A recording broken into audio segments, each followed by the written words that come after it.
Tapi tiba-tiba beliau suka ngirimin makanan ke bintang tamu kita, terus suka spam chat, sampai dirty text. Nah, parahnya banget ini, parahnya lagi nih, beliau itu suka minta ketemu sama bintang tamu kita. Atau trauma nih mas sama fans yang di iya itu kenapa bridgingnya itu? Itu yang membuat diri itu nggak nyaman, kayak di spam terus ditemuin setiap minggu. Karena itu kantor radio itu aku kunci setiap minggu biar nggak bisa masuk. Oh, jadi Pernah saking seininya karena ya itulah cacat yang terlalu tendensius terus terlalu over ya, itu membuat kayaknya nggak nyaman. Kayak siaran ini akhirnya nggak fun, nggak lagi menghibur orang gitu loh. Ya, kayak itu pun baru satu ya, cuman artis-artis yang kayak gimana kalau mas belum jadi artis? belum pantas. Jadi ya kalau bisa dibilang gaya hidup yang sehat di era digital ya stop konsumsi hal-hal yang membuat kita FOMO ya.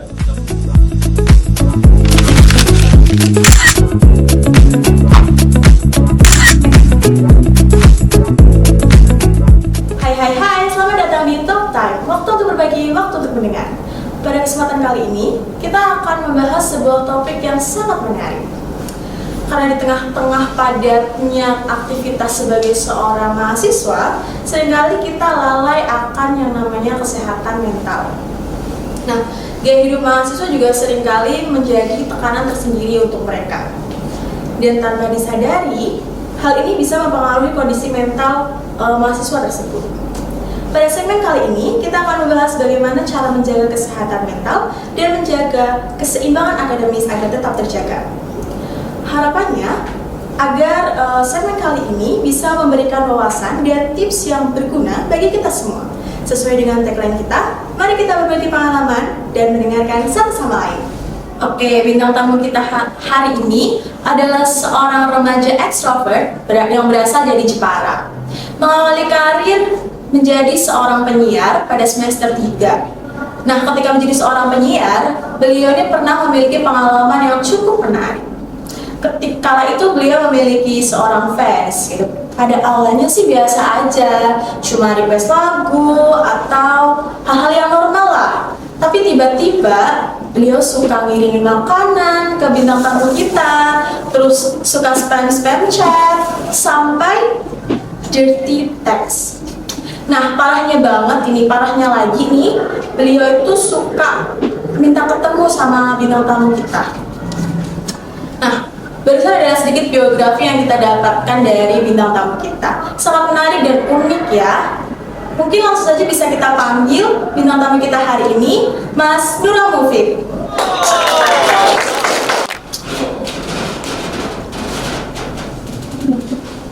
Mas Nurul gimana nih kabarnya? Baik, alhamdulillah baik.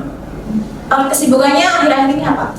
Kalau aku kerja, aku juga ngajar di Fakultas Keperawatan, as English mentor.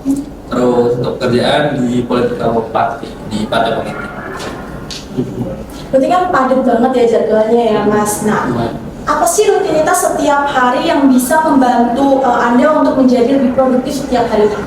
Kalau rutinitas setiap hari itu beda-beda tiap orang, tapi for me personally, aku suka dengerin musik untuk booster energi. Mungkin teman-teman ada yang suka, tapi genrenya folk ya. Kayak Firsa Besari, kayak Porto yang gitu, enggak yang EDM dan segala macam. Aku suka tiap pagi atau tiap ada kerjaan, aku suka musik gitu. Terus sama minum kopi, terus sambil ngobrol sama teman kalau di kantor gitu. Itu udah booster energi banget sih. Oke, jadi musik adalah semangat untuk mengawali. Iya, metode musik mungkin udah mati kali. Oke. Bisa ya. Menurut Anda, apa sih tantangan terbesar dalam menjalani gaya hidup yang sehat di era digital? Gaya hidup yang sehat di era digital. Oh ini judul karya tulis ilmiah. Jadi gaya hidup sebenarnya kalau ditarik ke filosofi ya, gaya hidup itu kan macam-macam. Tapi kalau intinya kan cara kita untuk mendapatkan suatu kebahagiaan. Kalau kata Epikuros itu bagaimana cara kita untuk mendapatkan kesenangan sebanyak mungkin dan mengurangi pain atau kesusahan sedikit mungkin, itu kayak konsep kebahagiaan. Makanya kadang ada namanya lifestyle, ada namanya gaya hidup ya untuk aktualisasi diri, terus kemudian untuk mendapatkan pujian kayak gitu. Nah, makanya itu beda-beda. Kadang ada yang menunjukkan gaya hidupnya itu nomor satu, ya hedon banget gitu kan, kayak dari atas sampai bawah harus bermerek semua. Branded ya mas? Iya, atau yang sesuai sama Budget. tren. Kayak dulu trennya culture, ya nggak? Iya. Terus sepatu harus Salomon gitu. Kayak gitu. Makanya ini menarik banget kalau pertanyaan soal gaya hidup yang sehat itu. Sehat itu kembali lagi, sehat itu kan sesuatu yang tidak menyakitkan. Iya nggak? Makanya sesuatu hal yang tidak menyakitkan kan yang tidak dipaksakan. Jadi ya semampunya saja. Lagi pula menjadi otentik kan tuh lebih baik gitu loh. Jadi ya kalau bisa dibilang gaya hidup yang sehat di era digital ya stop konsumsi hal-hal yang membuat kita FOMO ya. Kalau teman-teman ngerasa FOMO ya udahlah nggak usah dilihatin gitu. Tapi kalau misalnya joy of missing out, kayak aku nih, aku joy of missing out. Jadi kayak orang ngomongin apapun ya udah itu terserah mereka gitu. Diriku ya diriku kayak gitu. Makanya aku selalu bebas kayak gitu. Makanya gaya hidup yang sehat ya gaya hidup yang tidak FOMO-FOMOan kayak gitu sih. Oke, berarti kan tadi menyinggung sedikit soal FOMO. Banyak banget zaman sekarang tuh orang-orang yang FOMO. Ada seleb beli ini, ikutan gitu, tren ini, ikutan gitu. Nah, bagi Mas Sulam sendiri untuk menghindari hal itu gimana? Pasti ada keinginan untuk ngikutin gaya hidup seperti itu. Bisa dibilang memang ada, karena seru gitu bisa ngobrol sama temen yang sesuai topiknya itu lagi hot gitu ya. Cuman lagi-lagi ya, aku nggak tahu, aku scrolling TikTok pun kayak 1 jam tuh udah pusing kepala. Kata ya kayak orang tua banget ya. Gimana kayak orang tua banget nggak? Tapi ya memang itu sih, karena nggak tahu ya, mungkin video pendek yang aku tonton beda-beda gitu ya, makanya itu bikin pusing. Makanya emang aku nggak suka main sosial media sih. Buatnya TikTok pun mungkin tahun ini. Buatnya TikTok baru tahu tuh kayak CapCut, itu aku baru tahu, template aku baru tahu, serius, wallah ya aku baru tahu. Jadi aku sebelumnya tuh ngeliat teman-teman tuh, kok bisa ngedit kayak gini ya, gitu, effort banget ya ngedit lirik lagu ya, gitu. Ya udah di CapCut ya. Berarti Mas Sulam ini belum pernah coba ngedit? Udah, sebelumnya udah cuman ya tidak diposting. Harusnya diposting mas, siapa tahu viral, nanti orang-orang makin tahu Mas Sulam. Enggak ya, thank you loh. Atau trauma nih mas sama fans yang di Iya itu kenapa bridgingnya itu? Nah ini menarik sih sebenarnya kayak Gitu. aku pas baca biografi yang dikasih Manu Mas Sulam itu kayak oh kok ada ya orang yang bisa begini. Iya, sebenarnya banyak ya biografi saya tentang kuliah ya. Tapi kalau dipeliti ya nggak apa-apa. Aku juga nggak tahu kenapa.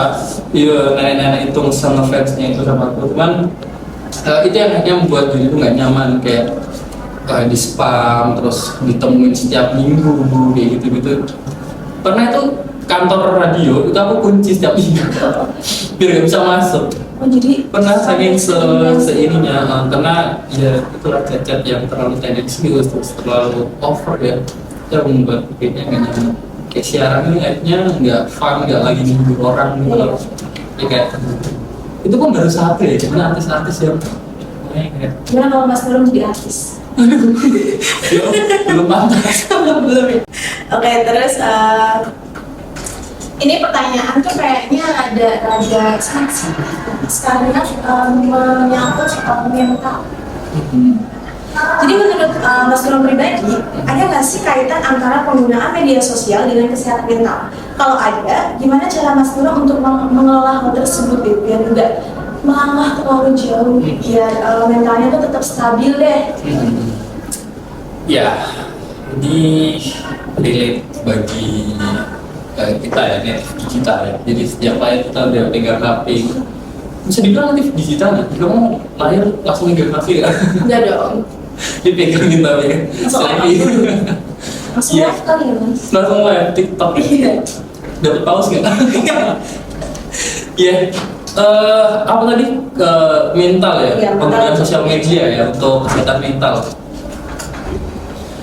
Sosial media itu bisa menjadi suatu mata pisau yang bisa untuk digunakan dalam kebaikan, bisa dalam keburukan. Kamu bisa kirim hate speech, kamu bisa kirim good speech. Ya nggak, kalau kita nggak senang sama orang atau kadang satu tokoh yang dibenci, kalau kamu lihat di kolom komentarnya pasti banyak hate speech. Kayaknya langsung yang kayak Gimana coba kesehatan mentalnya sih?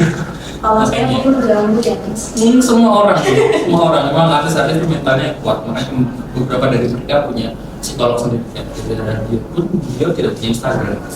Ya memang untuk self defense dia sih, karena dicintai sama dibenci itu rada-rada mirip gitu, rada-rada Saling mirip. berkaitan. Sometimes ketika kamu dicintai, itu ada satu tuntutan di sana. Kayak aku udah cintai kamu segini loh, masa kamu gak cintai aku segini? Iya nggak sih? Kadang aku sih nggak tahu ya, tapi kadang gitu. Terus apa lagi ya? Ada good speech kalau misalnya sekarang timnas siapa sih yang nggak ngasih good speech gitu, perkembangannya kayak gitu. Kesehatan mental mereka kan pasti bagus ketika dikasih good speech. Makanya sosial media kadang bisa menaikkan mental seseorang, kadang tidak gitu. Nah kalau kita selaku selaku pengguna dan juga selaku penikmat, itu juga bisa mengatur diri sendiri sih. Ketika kita lagi menggunakan, ya sudah, berarti kita harus menggunakan dengan kata-kata yang baik, gak usah ikut menghina orang dan segala macam, karena itu manusia yang lain gitu loh, bukan urusan Anda kayak gitu. Oke lah, setiap orang tuh berhak untuk beropini, berpendapat, tapi tidak untuk menyakiti hati orang kayak gitu. Oke lah, misalnya kamu gak suka sama caranya dia gitu, tapi gak usah kayak kamu tuh gak pernah dididik orang tua kayak gini gitu. Itu udah beda konteks kayak gitu loh. Makanya kritik itu boleh asalkan sesuai sama fakta gitu, dan disampaikan dengan cara yang baik gitu. Kritik juga dibayar kan kayak gitu kan. Makanya ya kayak gitu sih, ketika kita menggunakan ya gunakan secara bijak. Terus ketika kita mau posting sesuatu ya postinglah secara bijak gitu, jangan posting tidak jujur gitu. Gak sih, bercanda ya kayak gitu. Kayak dulu tuh kayak mulutmu harimaumu, kalau sekarang istilahnya jarimu harimau. Dan harimau itu bisa jadi yang baik, bisa jadi buruk kan. Bisa tiba-tiba memangsa ya Mas. Kalau emoji tiba-tiba. Ya, pertanyaan selanjutnya. Berusaha bahasanya seru, tapi kayaknya Mas Nurul capek ngomong. Jadi mungkin kita akan break sebentar, mengizinkan Mas Nurul untuk menikmati minumannya.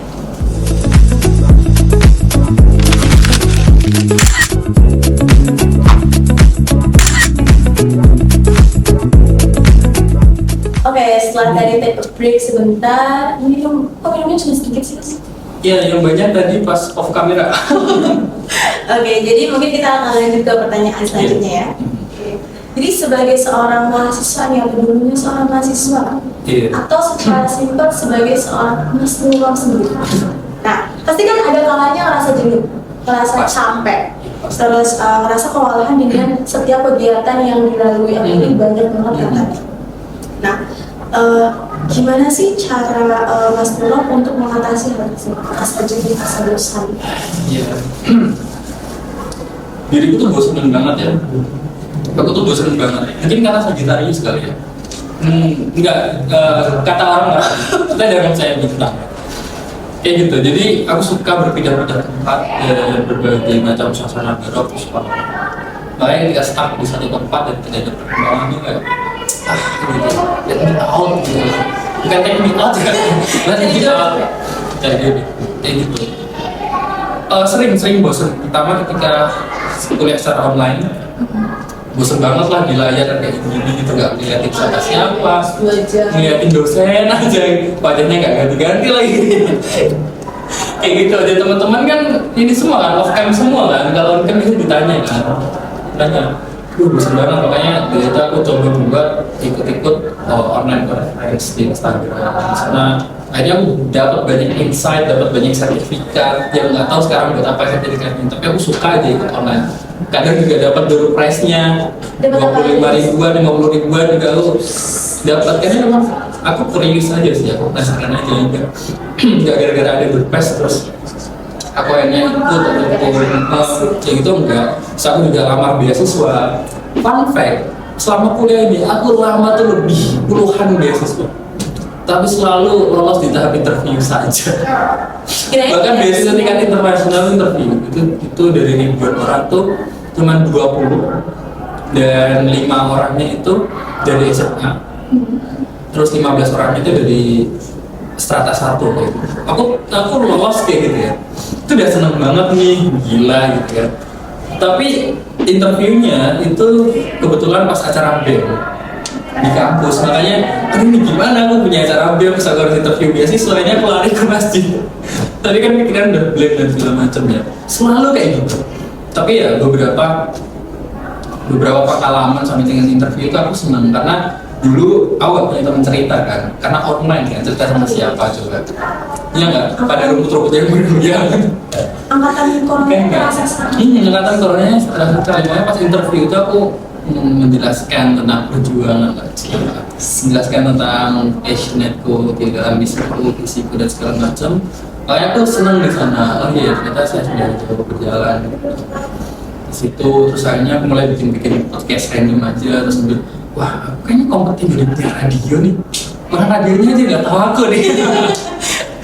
Bercanda-bercandanya aku lamar di radio, aku training di radio, dan akhirnya kesampaian beneran tuh, walaupun cuma nyebut dari hati doang kan. Tapi itu berasal dari keresahan semua, karena manusia bisa berkembang kan dari tekanan sebenarnya.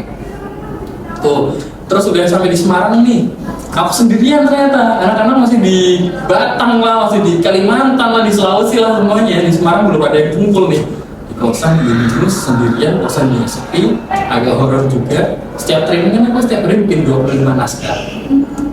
Ya, 5 paket naskah, dan satu paketnya itu ada 5 naskah. Bayangin itu 25 dan harus beda-beda topiknya setiap hari gitu. Terus sampai di kantor, sampai di radio ini aku harus latihan tuh untuk vokal, latihan juga untuk pengucapan, kemudian juga supaya apa ya, suaranya tuh enak gitu. Itu benar-benar nguras tenaga banget. Terus sampai kantor lagi sendirian lagi, nggak ada temen ngobrol gitu. Terus ngapain ya? Ini aku nyetel lagunya Firsa Besari. Nah, thanks to Firsa Besari ya. Kalau nggak ada beliau mungkin saya gini. Firsa Besari secara tidak langsung menyelamatkan. Makanya kemarin pas aku di Jakarta aku kesempatin nonton konsernya beliau. Apakah di notice mas? Gak tau ya, tapi aku paling depan tuh. Emang kelihatan ini ya, fanatiknya. Gak ada lawan kami di depan. Kayak gitu. Dan aku sempat stuck juga, sempat jadi salah satu titik terendah juga. Karena memang ketika di Semarang, apa ya, tekad anak laki-laki kali ya. Mungkin semua anak laki-laki kali ya. Kalau dia udah keluar dari rumah tuh nggak pengen dibiayain orang tua gitu. Dia merasa aku bisa. Belum udah merasa bisa sih, lebih kayak aku bakal bisa. Kalau nggak bisa aku minta tolong. Pulang lagi. Fun fact nggak?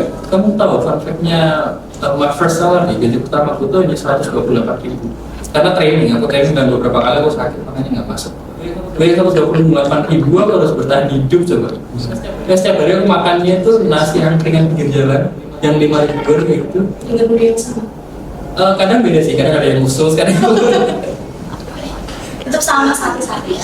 iya kayak gitu lah. Ya itu sih salah satu hal. Itu tuh first semester awal lah. Terus naik lagi, ya 2 tahun aku di radio, terus kemudian aku keterima MSB, dan aku ke Jakarta. Di sana adaptasi lagi dan ketemu teman-teman yang mungkin awalnya aku bercandanya nggak nyambung, kurang nyambung banget, tapi sih bercandanya apa gitu. Tapi ternyata mereka jadi temen yang tetap berlanjut sampai sekarang. Bahkan akhir bulan di Jakarta itu kayak, udah lah, kamu nggak usah ngkos aja, lu tinggal di rumah gue aja gitu. Deket itu gitu. Ini aku mention sekalian ya. Isi ketahuan nanti Gitu. Terus balik lagi dari Jakarta, akhirnya mencoba buat menyelesaikan skripsi sekaligus aku kerja. Nah, kalau udah ngerasa jenuh, terus kan pasti kan capek fisik kan mas. Capek fisik pasti temenan sama capek batin, ya dong. Nah, ketika capek batin, kita pasti memicu yang namanya hormon stres. Ketika itu, Mas Nurul ada ngerasa nggak, ini stres nih. Nah, terus gimana sih cara mengatasi stres itu? Makan es krim atau mungkin jalan-jalan? Oh iya, ini juta dong banget pertanyaannya. Sebenarnya jujur, aku tidak pernah, bahkan aku benci banget ketika aku mendefinisikan diriku aku stres gitu. Stres itu sebenarnya tekanan, bahasa Inggris kan, stres itu tekanan. Tapi aku nggak suka ketika aku bilang aku lagi stres nih, itu nggak suka karena Jadi otak kita itu kayak bilang bahwa iya aku lagi stres, ngasih validasi ke otak gitu. Kalau kita stres nanti kita nggak produktif, nanti kita nggak bahagia. Walaupun kamu lagi capek, lagi apa, bilang aja I'm fine, I'm good, nothing need to worry to me gitu loh. Ini nggak ada yang perlu dikhawatirkan dari saya gitu. Walaupun aku lagi kayak gini, dia masih terkontrol kok gitu. Kayak nggak suka dengan berat kata-kata stres. Tapi down itu pasti ada titik down, pasti ada kayak pernah nggak sih kita mencoba buat melakukan yang terbaik, tapi pada akhirnya nggak blunder gitu, nggak sesuai dengan ekspektasi kita. Nah, kayak gitu ya, kita harus introspeksi diri dan ya banyak-banyak ya berdoa dan kayak gitu sih, percaya bahwa hari esok akan selalu ada. Tadi sebenarnya udah di-mention sama Mas. Itu juga satu pertanyaan yang bakal aku tanyain. KSIB di Jakarta, Mas Norong dari Jawa Tengah. Tadi dibilang bahwa bercandaan kalian itu berbeda. Sampai kesulitan adaptasi di awal-awal, bulan-bulan awal. Iya, bulan-bulan awal. Gimana caranya Mas Norong akhirnya bisa beradaptasi dengan mereka? Ini untuk teman-teman saya nanti lagi mendengarkan. Jadi sebenarnya tempatku itu, satu posisi itu diperebutkan oleh 27 orang dan 22 diantaranya adalah mahasiswa Jabodetabek. 14-nya itu anak-anak UI kayaknya. Memang mereka udah saling kenal kayak gitu loh, kayak ini mereka nih jadian di organisasi gimana. Dan yang 5 orang itu dari UNIP 1, UGM 1, UNIR 1,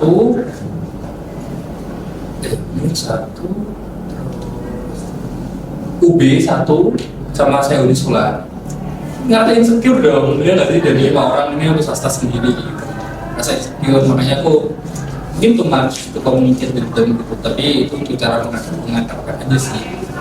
Mereka so asik aja gitu loh pada awalnya, kayak so asik banget gitu loh, kayak lu belum kenal gue nih, udah tiba-tiba udah bahas kayak gimana di mana lu di kebayaran lama, kebayaran baru gitu, bawa cewek enggak gitu, bagi gue itu kayak shock gitu ya, apa sih ini baru ketemu udah langsung kayak gitu. Makanya saya nggak sinkron bercanda, tapi ya itu sih, kalau kita mau lebih ngerti ya kita harus mengerti mereka dulu. Oke lah, sesuaikan otak kita dengan otak mereka dulu, nanti lama-lama juga mereka paham sendiri gitu sih.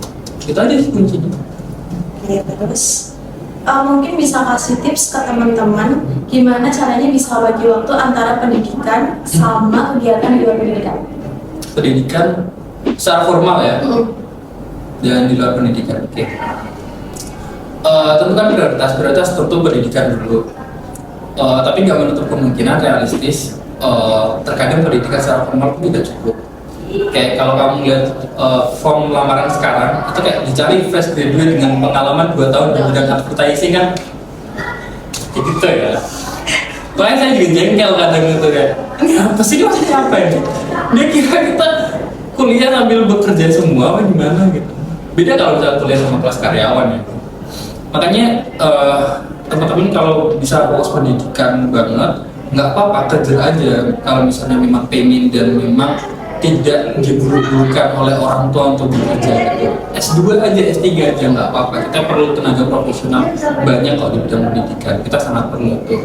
Tapi kalau misalnya kita memang pengen terjun di dunia karir, mau nggak mau kita harus spare time ke dunia di luar pendidikan. Kamu bisa organisasi, tapi ya jangan lama-lama dulu sampai jadi kayak mahasiswa yang apa biasanya ya, organisatoris yang banget gitu. Umi itu janganlah gitu. Ada banyak kesempatan magang, terus program pemerintah, kemudian pekerjaan sampingan yang bisa jadi pengalaman teman-teman. Cara membagi waktunya tidak menutup kemungkinan. Dulu aku tuh program 3,5, semester 5 aku dari seminar proposal. Tapi akhirnya harus pending karena aku harus ke Jakarta. MCD merupakan hal yang apa ya, pada waktu itu tuh merasa waktu aku banget. Pulang dari Jakarta aku harus kerja dan itu padat banget, aku harus keluar kotaan terus dan 1 bulan di sana terus, makanya nggak kerja. Kayaknya pendidikanku ketinggalan nih, tertunda akhirnya, sampai kayak dosen bilang susah banget ngelulusin kamu kayak gitu. Jadi aku nggak realistis juga, tapi ya itu ketika teman-teman udah bisa berhasil untuk aku bayar IPK, aku bayar ini loh, aku bayar apa UKT sendiri tau. Pas aku udah nggak jadi 3,5, jadi saya pada orang tua. Jadi kayak ya udah Bu, UKT-nya saya bayar sendiri. Pembelanannya biar nggak dimarahin aja sih. Makanya itu harus apa ya, tanggung jawabnya harus ada gitu. Ketika kamu berani untuk spare waktu untuk pendidikan, ya kamu harus belajar 2 kali lebih lama dari teman kamu. Kamu harus memperhatikan lebih serius ketika di kelas dibandingkan teman kamu kayak gitu. Memang manusia besar tuh nggak ada yang usahanya kecil gitu, kecuali kalau dia udah di set sama orang tuanya, udah punya pengusaha yang tinggal apa ya, tanda tangan aja, tidak hak milik kayak gitu, atau udah disediakan kursi sama pamannya, dan banyak hal kayak gitu. Tapi untuk spare time itu tekad kita masing-masing, nggak ada yang nggak mungkin. Alright, last but not least, kasih kita tips dong biar nggak stres di tengah-tengah kesibukan yang padat. Saya sebenarnya stres juga sih. Nggak bercanda. Ini aku juga padat banget sebenarnya asli. Ya kamu tahu kerja di mana kan, November ini kan padat-padatnya itu kan.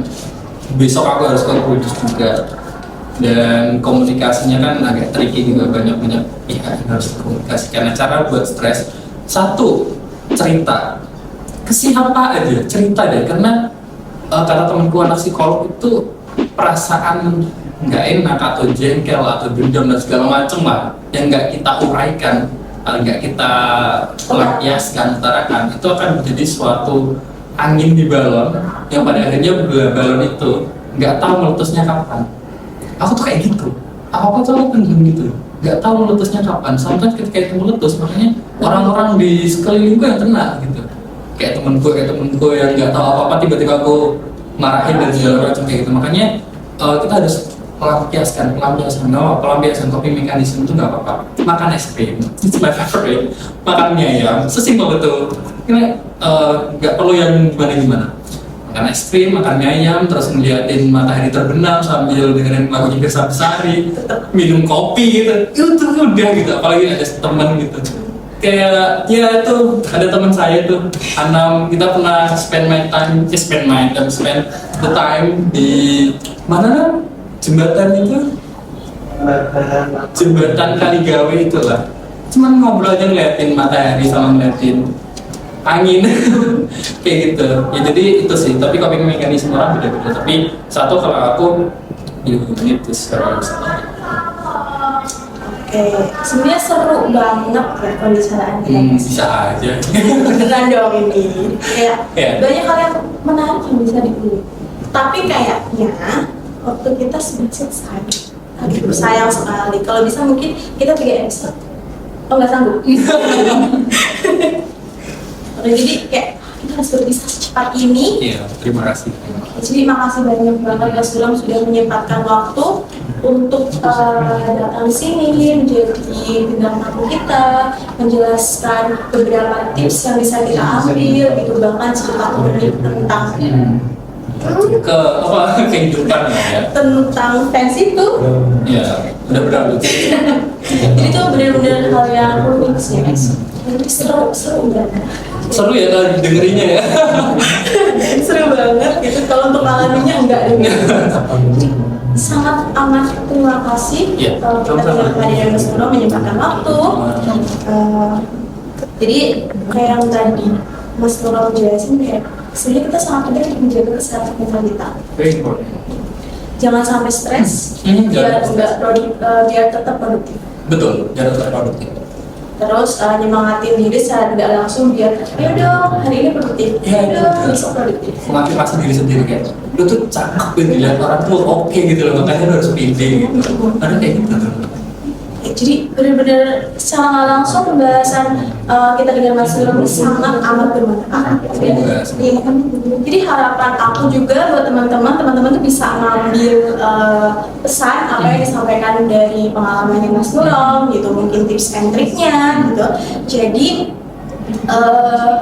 bisa lebih mengatur waktu kali ya Mas ya? Benar-benar bisa lebih mengatur waktu dan juga berprestasi juga kali ya.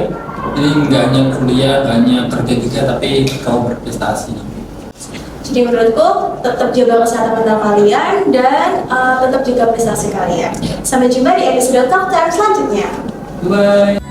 Agar suatu saat ku berjumpa jumpa lagi. Semoga saja daku sempat berkenalan denganmu, dari hati ke hati lalu bicara cinta.